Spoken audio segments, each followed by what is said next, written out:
Olá, seja muito bem-vindo, seja muito bem-vinda ao canal Arte em Ação. Meu nome é Rodrigo de Carvalho, sou professor de artes, desenhista, ilustrador, artista plástico e me enveredando aí para contador de história. Gente, sejam todos e todas muito bem-vindos, desde já vou agradecendo aí aos novos inscritos, pessoal, tem gente chegando, gente nova chegando aí no canal, sejam todos e todas muito bem-vindos a esse canal. Quero agradecer a todo mundo que tem deixado, aí a Bia deixou um comentário falando do vídeo anterior, então eu quero agradecer a Bia, agradecer a todo mundo que tem deixado seus likes, deixado seus comentários e peço para vocês também deixarem sugestões para os próximos vídeos de desenho, de personagem, de técnicas que vocês queiram aprender, algumas dúvidas que vocês tenham aí. Então, gente, tudo aí, quem quiser comentar, falar, aí tudo é muito bem-vindo. Bom, gente, eu comentei alguns vídeos atrás falando dessa questão de eu começar a contar histórias, comentei de contar um pouco das histórias da cultura japonesa, porque eu acredito no seguinte, né? Não adianta só desenhar, você precisa estudar, você precisa se empenhar, você precisa se apropriar da cultura, da mitologia, dos contos, porque normalmente quem começa a desenhar começa de repente em algum momento, começa a ter uma ideia, uma vontade de querer criar uma história. E como é que é um processo de criar uma história? É interessante você ter as suas ideias, você ter ideias, ter criatividade, mas você precisa ter repertório, você precisa ter conteúdo, você precisa ler outras coisas. É que nem eu usei até o exemplo do autor, da pessoa que criou o Naruto, né? Se fala-se muito da Raposa de Nove Caudas, mas a Raposa de Nove Caudas, ela não foi uma invenção do autor do Naruto. A Raposa de Nove Caudas é um ser mítico que ele faz parte da cultura oriental, tanto no Japão quanto na China aparece essa figura da Raposa de Nove Caudas. Para vocês verem quanto é tão presente essa figura desse ser mitológico, ser místico, né? No Pokémon também tem um ser de nove caudas, né? O próprio Ninetales, né? O nove caudas. Então tem desde no Pokémon ali o Ninetales, né? O Vulpix, que é meio que uma raposinha, parece um cachorro, mas é meio que uma raposinha meio avermelhado. E quando ele evolui pro Ninetales, que é o nove caudas, que também está no Naruto, tá no Pokémon. Se a gente for vasculhar, a gente vai encontrar o Nove Caudas em filmes, em animes, enfim. É só a gente procurar que a gente encontra. Então, é sempre interessante a gente buscar, procurar, ouvir histórias, ler, enfim. Quanto mais a gente ter de propriedade, quanto mais se enriquecer, a gente vai ter mais conteúdo pra gente colocar nas nossas histórias, porque realmente a coisa não surge do nada, não vem uma coisa tipo, acabou, já veio aqui a inspiração, veio aqui em mim, eu já vou começar a fazer. Não, gente, tem a inspiração sim, tem as ideias, tem, mas é interessante que a gente se aproprie, que a gente leia e é super interessante. Porque hoje eu quero fazer o seguinte, quero fazer uma coisa diferente. Eu vou ensinar vocês a desenhar um personagem, que é o Luffy, do One Piece, do anime One Piece, e também eu quero fazer uma contação de histórias meio breve, mas eu quero contar uma história de piratas, porque essa semana foi bem interessante, porque eu fui substituir um professor de história. Eu já estava com uma ideia de contar a história de piratas para os meus alunos, né? Porque eu moro em Santos. E em Santos já houve várias invasões de piratas, então tem histórias, a gente for procurar, a gente vai encontrar a história de piratas que invadiram Santos.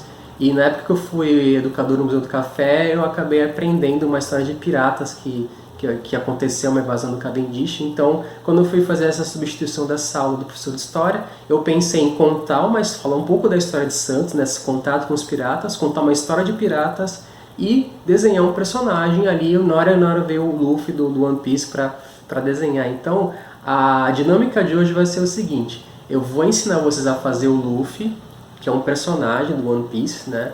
Ele é o Luffy chapéu de palha. Os desenhos dos animes japoneses é muito engraçado. Você um pirata com um chapéu de palha, né? E tem um poder de se esticar lá porque ele comeu lá um negócio e na infância dele ele consegue se esticar. Então é muito engraçado assim. Então a dinâmica de hoje vai ser o seguinte: eu vou ensinar a fazer o Luffy, o chapéu de palha, no primeiro momento. E no segundo momento, para quem quiser, eu vou fazer a contação de história, vou fazer uma invasão de piratas em Santos. Então, primeiro, gente, vamos primeiro pro desenho, depois a gente vai para a contação de histórias. Combinado? Então vamos lá. Bora lá desenhar primeiro? Vamos lá? Bom, gente, vamos lá desenhar o Luffy Chapéu de Palha. Antes de a gente começar a desenhar, é interessante a gente falar de ter noção espacial. A gente tentar entender o espaço que a gente tem na nossa folha. Porque acontece? O Luffy, ele usa um chapéu. Então, se eu começar a desenhar muito em cima, não vai ter espaço para desenhar o chapéu, o topo do chapéu. E se eu fizer muito grande, não vai ter espaço para fazer as abas do chapéu. Então eu tenho que considerar o chapéu, que é uma cara que você desenha o Luffy sem chapéu, vai ficar escrito. Talvez as pessoas nem identifiquem ele, né? Ou fica mais difícil de identificar, né? Mas se a gente já desenha ele com chapéu, fica mais interessante. Então eu preciso deixar um espaço aqui em cima para o topo do chapéu e para as laterais do chapéu. Então eu vou começar a desenhar o círculo, que a gente sempre começa desenhando o rosto pelo círculo. A gente sempre começa com uma figura geométrica, né? Então eu desenhei de uma forma que eu tenho espaço em cima e tenho nas laterais. Então não fiz um círculo muito grande, senão realmente não tem espaço, não vai ter espaço suficiente. A gente desenha aqui um círculo na nossa folha, faz uma linha aqui no meio, porque a gente vai fazer o rosto de frente. E aí o que a gente vai fazer? Vai começar a desenhar aqui a lateral do rosto. O Luffy, a gente já tem que, como eu falo, sempre que a gente vai começar a desenhar, a gente tem que olhar as características do personagem. Ele não tem um rosto fino, ele tem um rosto mais quadrado. Então, se a gente puxar o queixo dele muito para baixo, vai dar uma descaracterizada, não vai parecer tanto. Então, não puxa lá para baixo o queixo, faz um queixo mais curto, tá vendo? E ele tem um pescoço fino. Por isso que eu falo, gente, sempre quando vocês forem começar a desenhar, estudem o personagem antes, porque a gente é ansioso e quer desenhar, já sai desenhando e tal, e aí às vezes o personagem não fica muito parecido, ou não tem um resultado tão bacana. Por quê? Porque a gente não fez um estudo prévio. O nariz é bem simples. Sempre quando eu vou desenhar, eu sempre tento achar as características do personagem, o que é mais marcante, para depois começar a desenhar. Então o nariz é bem simplesinho, é só isso aqui o nariz dele, não tem nada muito. Uma coisa que eu achei interessante são os olhos dele. São os olhos muito característicos do personagem. Eu nunca vi um personagem com um olho desse jeito. Então a gente vai fazer uma meia lua embaixo. É um olho muito característico. Por que que acontece? É que às vezes nos quadrinhos, principalmente quadrinho americano, o jeito americano de fazer desenho, ele tem algumas questões próprias que às vezes não se aplica no anime. Então tanto o desenho americano tem um jeito e o anime tem outro bem diferente. Por que acontece? Eu vou desenhar o olho do Luffy. O olho do Luffy é um círculo pequeno, tanto num quanto o outro. Nos quadrinhos japoneses, no desenho no estilo mais americano de desenhar, eu vou fazer esse tipo de olho aqui, esse olho pequeno, ou quando eu quero fazer que o personagem está assustado, parece que o personagem está assustado, né? Ou quando o personagem está assustado, deixa eu aproveitar e fazer aqui a sobrancelha. Então eu uso esse tipo de recurso, eu quero que o meu personagem parece que ele tomou um susto. Aí eu desenho essa íris pequena no meio. Ou então, quando é um personagem... deixa eu aproveitar, ele tem uma cicatriz aqui embaixo do olho. Então a gente faz uma linha aqui. E é onde foi costurado aqui, a marca da costura aqui.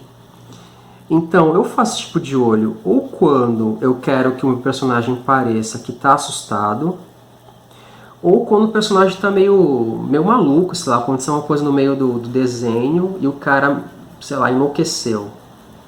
Ou uma coisa meio coringa, né? O coringa é meio insano, né? Meio maluco e tal, né? Então, um olhar ou meio de maluco, alguém que enlouqueceu, alguém que já é meio enlouquecido, ou é um olhar de medo.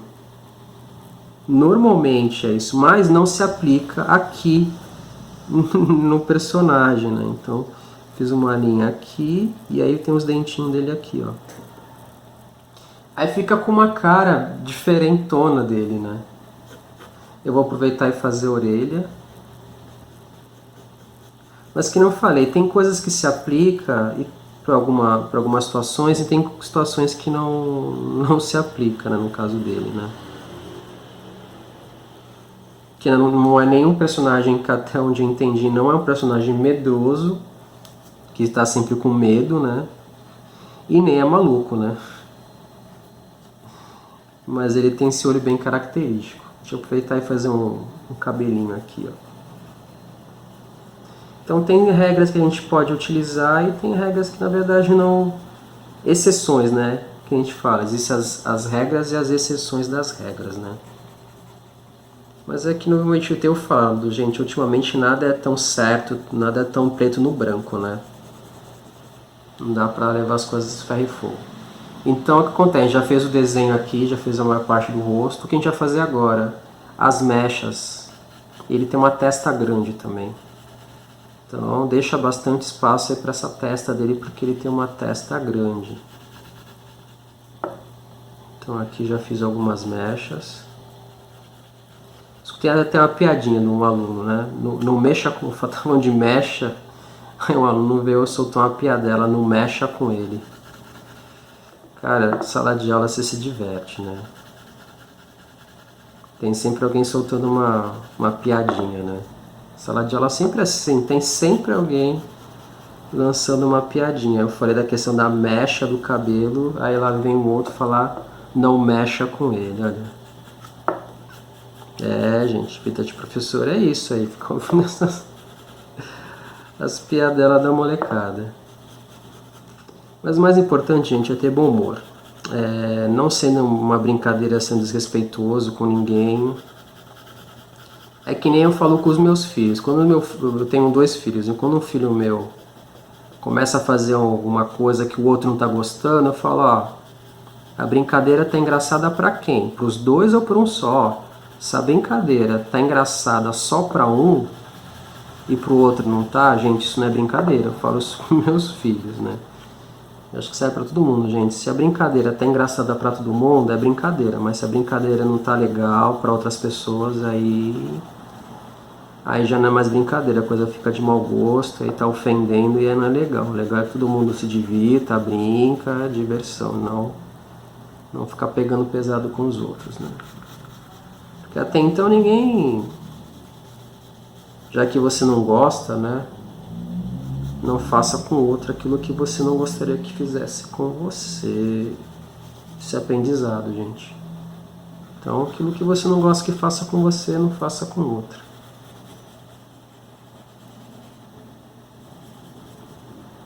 Então a gente está aqui fazendo o cabelo, as mechinhas aqui. Mas legal quando a gente brinca um pouquinho, dá uma descontraída. Mas que nem eu falei, é tudo você sabendo respeitar o outro, sendo uma coisa divertida, tá tudo bem. O problema é quando começa a faltar com respeito e aí não é legal. Mas se não é uma coisa divertida, dando uma descontraída, a gente passar o tempo lá, ok. Que seja um processo agradável para todo mundo. Deixa eu escurecer aqui a lateral, que não escureci. Também. Bom, a gente tem ele aqui, o cabelo já está pronto. E aí foi o que eu comentei do chapéu. A gente aproveita aqui essa linha e aí vai trazendo até aqui embaixo. O chapéu de palha do Luffy. Gente, parece fácil, mas não é tão fácil assim não. Às vezes vai ficar torto, às vezes não vai ficar tão legal, às vezes não vai ficar... Aproveitar e fazer a outra linha aqui, ó. A gente aproveita essa linha do cabelo e puxa para baixo. Então eu estou aproveitando a própria linha da cabeça para puxar aqui, certo? Certinho, então deixa eu dar uma... Aqui a parte da aba do chapéu. Gente, vai fazendo até acertar mesmo. E aqui, ó, a gente tem que ver a largura, porque normalmente quando você desenha personagem de chapéu, tem gente que não mede. Mas aqui, ó, aqui, aqui, só que eu tenho que fazer um pouco mais largo, né? Aqui. Então tem que perceber a largura da cabeça da pessoa, né? Senão fica esquisito, né? Tem gente que acaba não prestando muita atenção nisso, e aí a parte do chapéu fica menor que a cabeça. Aí você fala, meu, como é que esse chapéu entra na cabeça da pessoa se tá menor, né? E aí, deixa eu apagar aqui. Peguei a medida da cabeça, né? O que a gente vai fazer? Ele tem tipo uma fita vermelha. Então tem que prestar atenção em todos os detalhes mesmo, né? Ontem mesmo eu estava na sala de aula, né? Aí o pessoal esquece de fazer a fita. E aí o que a gente vai fazer aqui? Aqui é umas marquinhas da palha do chapéu dele. Então a gente faz umas marquinhas aqui e faz umas aqui, ó, meio que pegando o formato. Fazendo meio que a volta aqui, ó.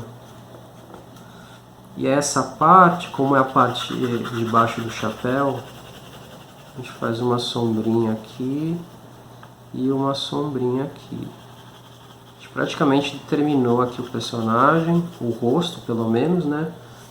Aqui embaixo, já que ele está de chapéu, a aba do chapéu vai formar uma sombra embaixo do pescoço dele. Aqui. Então aqui é praticamente a sombra do chapéu.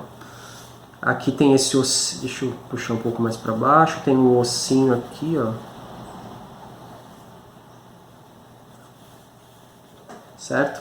E uma característica do personagem, ele usa um coletinho, né? Então aqui o colete.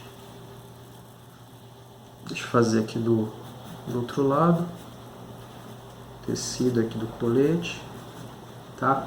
E aí uma outra coisa que ele tem é uma cicatriz no peito em formato de X. Quem gosta de Samurai X, o Himura Kenshin, né, tem um formato de uma cicatriz em formato de X, na verdade de cruz, né? É que no Ocidente ficou como Samurai X, né? Mas tá, a gente pode fazer a leitura como se fosse um X no rosto, mas na verdade pode ser uma cruz, né? Depende da leitura que você vai fazer. Se é um X ou se é uma cruz, então ele tem aqui bem no peito, né? Vamos lá, assinar. Rodrigo de Carvalho, 2022. Gente, espero que vocês tenham gostado do desenho. Então, eu estou finalizando aqui o Luffy. Então, que nem eu falei, a primeira parte do desenho. E a segunda parte eu vou fazer uma contação de histórias de piratas. Então a gente finaliza aqui o desenho e a gente vai para a segunda parte, que é a contação de histórias de piratas. Valeu, gratidão, vamos lá. Bom, gente, vamos para a segunda e última parte deste vídeo. Como eu falei, primeira parte eu faria um desenho do Luffy, do desenho do anime One Piece. Depois eu contaria uma história de piratas que aconteceu em Santos, porque eu sou daqui de Santos, do litoral de São Paulo, e Santos já foi atacada por piratas várias vezes. Era uma coisa que acontecia muito na cidade de Santos. Eu fiz um desenho bem simples, mas eu vou aproveitar também e colocar uma imagem do mapa de Santos. Mas então eu vou mostrar um desenho que eu fiz bem basiquinho, mas também vou mostrar uma imagem de Santos.